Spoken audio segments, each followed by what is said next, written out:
Welcome back. As I mentioned, we have Dr. Yi Elaine Wong here on behalf of Harvard Eye Associates. Well, welcome. Very nice to have you. Thank you. We appreciate you coming in. I know you guys are always very busy over there. Well, thank you for having me, and it's always a great opportunity to hear talk to the patients about, eye diseases and the treatment for it. Well, yes, and there's a lot of things to cover. So before we get into the subject matter today, which is cataract surgery in glaucoma patients, tell me a little bit about yourself and how you arrived here at Harvard Eye. Yeah, so I'm currently a glaucoma specialist practicing at Harvard Eye Associates. I was born and raised in China and just came to the States for college. I went to college upstate New York in Rochester, and then I went to medical school at Duke University in North Carolina. I kind of traveled down south and then eventually made my way to UCLA doing my ophthalmology residency at the Joel Stein Eye Institute of UCLA. And at my final year of training, I actually flew all the way back to the East Coast in Florida and did my glaucoma fellowship at the world-renowned Bascom Palmer Eye Institute. Oh, wow. Yeah, so after that, I was lucky enough to land at Harvard Eye, working with this group of excellent doctors and taking care of patients here and locally for their glaucoma and cataracts. Now, you've been with Harvard Eye for almost 4 years. Yeah, that's exactly right. And your specialty is, of course, cataract surgery. Cataract and glaucoma, And yes. glaucoma, okay, both. All Yeah. right, perfect. So let's get into that. So tell me a little bit about, glaucoma, because, I mean, we have talked about it in the past, but you've got some really good slides here that really specialize and show us some good stuff. Yeah, so glaucoma is an aging problem. And every year, people getting glaucoma, the number of people getting glaucoma just increases tremendously. The National Eye Institute of US actually estimated that in 2010, so about 13 years ago, there was only 2.7 million people in the entire country with glaucoma. But now in 2023, going to 2030, in less than 10 years, it's going to increase almost twofold to 4.3 million. Wow. And then it'll get to 6.3 million in 2050. So as the society also ages, more and more people are going to be affected. In fact, once you turn the age of 60, people's risk of getting glaucoma increases 9 times compared to people who are younger. Wow. So it's really affecting the population that would get cataract and glaucoma at the same time in the older population. Okay. And it's actually glaucoma is the leading cause of irreversible blindness. Cataract, on the contrast side, is actually something we can cure. You have cataract, lots of your families and friends got it, you get cataract, it's removed, then you see a lot better.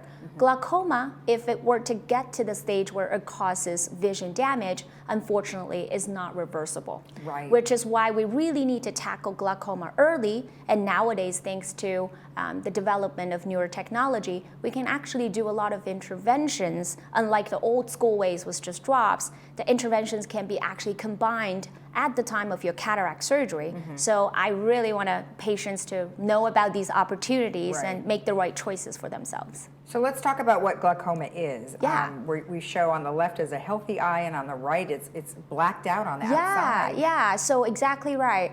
Glaucoma is a disease of the optic nerve. Okay. So we can't see or touch the optic nerve because it goes behind the eyeball. Behind each eyeball, we have a thick cable that's made of millions of tiny little nerve fibers, and that's the optic nerve. And the nerve goes behind the eyeball and links the eye to the brain. And we have one behind each eye. This nerve gets thinner and weaker over time anyway, as part of aging. Just like the gray hair, the wrinkle, the stiffy joints, it does come without you asking for it. However, that process can be accelerated by glaucoma. And glaucoma usually is related to having high pressure in the front part of the eye. When the pressure is high, it makes that optic nerve thin out faster and faster, and to an extent, it's going to create vision damages like what's shown here on the screen. On the right side or left-hand side, it's a healthy eye where you see everything totally fine. But if you have glaucoma, your vision is restricted. Yeah. So you're seeing a narrowed in vision or tunnel vision like showing on the other side of the screen where the peripheral is blacked out and you're seeing the center.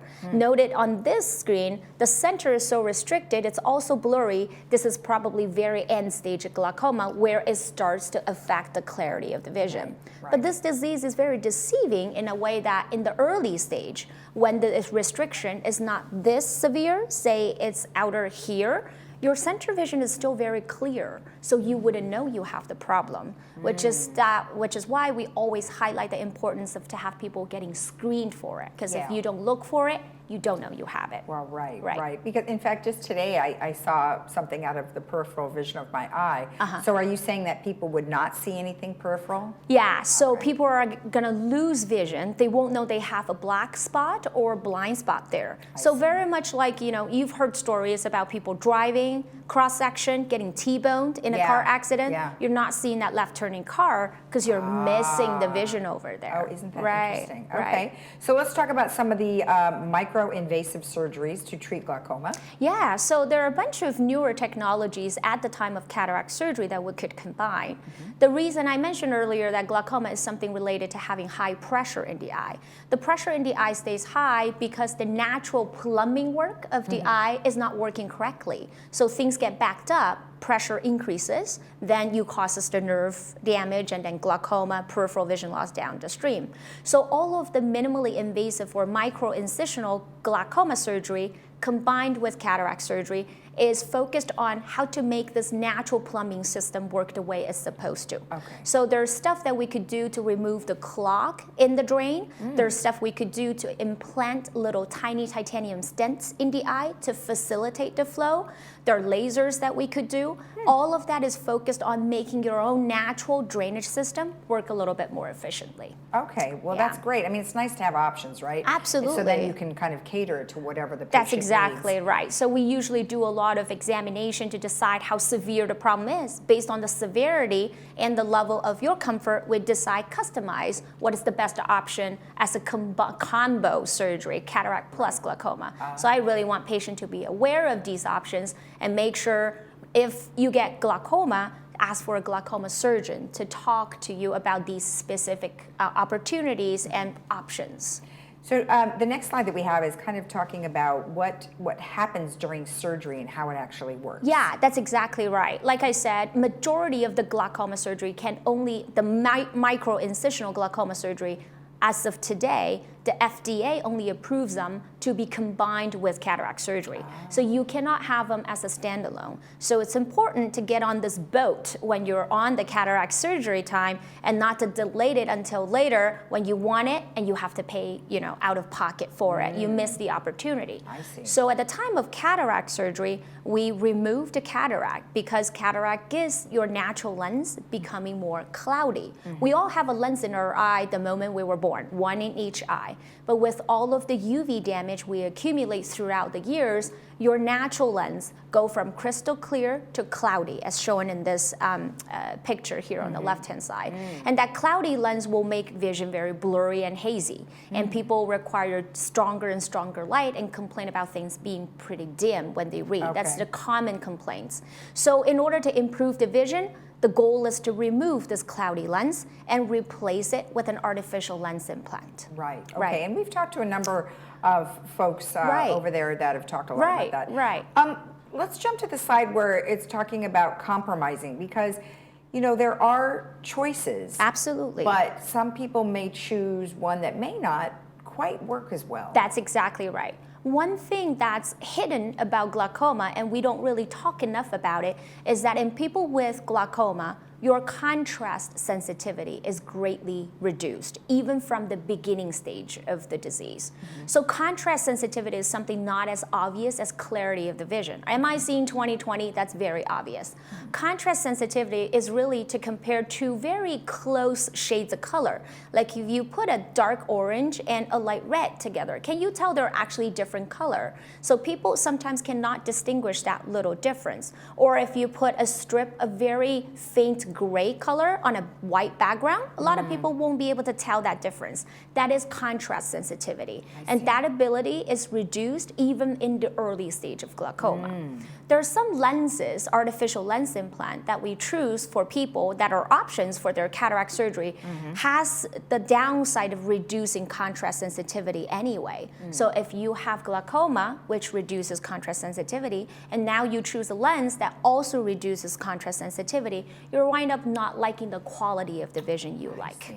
which specifically some of the multifocal lens, the ones that gives you the most convenience. A lot of people embrace that idea of not having to wear glasses, which is totally fine. However, if you do have glaucoma, especially the moderate severe stage, then the multifocal lens doesn't seem to be very friendly with you, especially if your glaucoma were to get worse later on, then it really reduces the color, the vividity of the color you would see, and it also reduces the contrast sensitivity, which can be a big problem at night.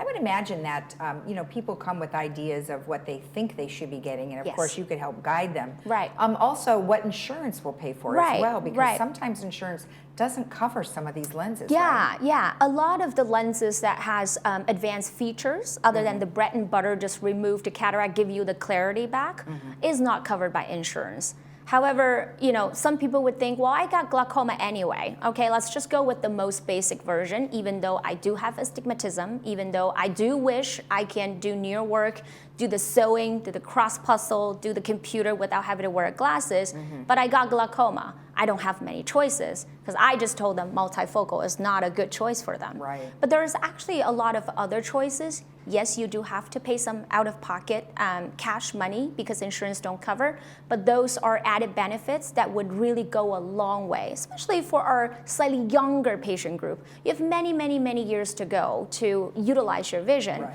So especially the light adjustable lens, which is one of the cutting-edge new technology, now you can actually have your vision customized to what you like even after the surgery. Even that doesn't reduce contrast sensitivity, that can potentially give you blended, enhanced depth of focus where you can see far and reading without having to wear glasses. Isn't that a great idea? Another choice called the Vivity lens is another one that gives you really great intermediate social vision. I tell patients social vision is something we don't think about, but very important. For example, the distance between you and I, across the dinner table, things you do in the kitchen. And you want to be able to work in a counter and raise up and someone walking into the kitchen table. You're gonna see who they are coming in instead of grabbing your glasses and find out.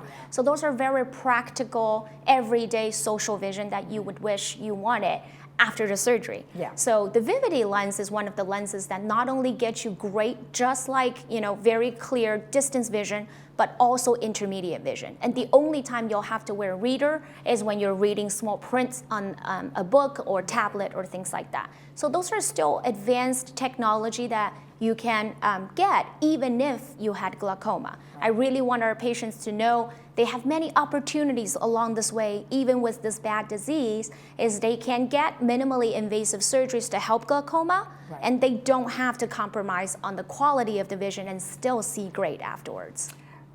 Wonderful information. I appreciate it. You've been very thorough, so hopefully all of our viewers will really understand what they need to look for when they come to visit. Thank you very much for this opportunity, and hopefully the patients will know to start asking for the different choices, especially looking for a glaucoma specialist to work on their eyes if they have glaucoma.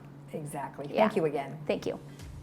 If you want more information about anything we have discussed, or you just want to go in for a review, you can always get in touch with Harvard Eye at harvardeye.com or 949-951-2020. We'll be right back.